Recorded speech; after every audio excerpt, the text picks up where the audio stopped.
এবং এটা 93.75 ক্রস জাতের একটা হলস্টাইন ফ্রিজিয়ান বুল। এবং এর মায়ের দুধের রেকর্ড যদি বলি 7,625 লিটার 305 দিনে, যেটা অ্যাভারেজ করলে হয় 25 লিটার পার ডে। এবং এটা সর্বোচ্চ আমরা দুধ পেয়েছিলাম পার ডে 28 লিটার। বর্তমানে এর বডি ওয়েট 1045 কেজি, যেটা যদি আমরা মনে হিসাব। আপনারা স্ক্রিনে হারপার 30 নম্বর 93.5%-এর এসিআই কোম্পানির যে ফ্রিজিয়ান জাতের ষাঁড় গরুটি দেখতে পারলেন। এই যে একটি ষাঁড় বাছুর, এটি এই হারপার 30 নম্বর ষাঁড় গরুর মাঠ পর্যায়ের একটি বাচ্চা।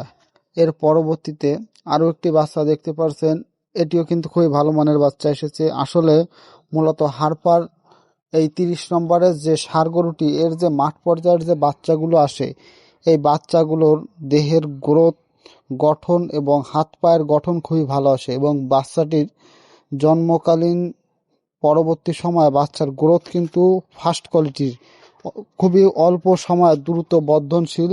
এই হারপার 30 নম্বরের, যারা এই হারপার 30-এর সিমেন ইউজ করেছেন বা এর থেকে বাচ্চা পেয়েছেন, তারা অবশ্যই মানে কমেন্টে জানাবেন যে এর বাচ্চার গ্রোথ কেমন। এই যে বাচ্চাগুলো দেখতে পাচ্ছেন, এই বাচ্চাগুলো কিন্তু হারপার 30-এর 93.75 হলেও এর বাচ্চাগুলো জন্মকালীন পরবর্তীতে রোগ ব্যাধিও কম হয় এবং এর বাচ্চার গ্রোথ খুবই ভালো এবং এর বাচ্চা থেকে মাঠ পর্যায়ের যে বকনাগুলো পাওয়া গেছে, তার দুধের রেকর্ডও খুবই ভালো পাওয়া গেছে।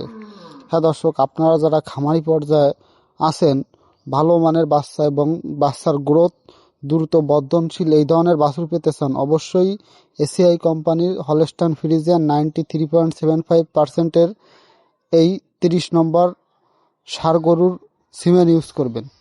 আর যদি আপনারা আমার এই ভিডিও দেখে উপকৃত হয়ে থাকেন, অবশ্যই আমার কৃষি তথ্য চ্যানেলটি সাবস্ক্রাইব করে রাখবেন। আর অবশ্যই মনে রাখবেন, হারপার 30 নম্বর 93.75%-এর মাঠ পর্যায়ের বাচ্চা ফার্স্ট কোয়ালিটির।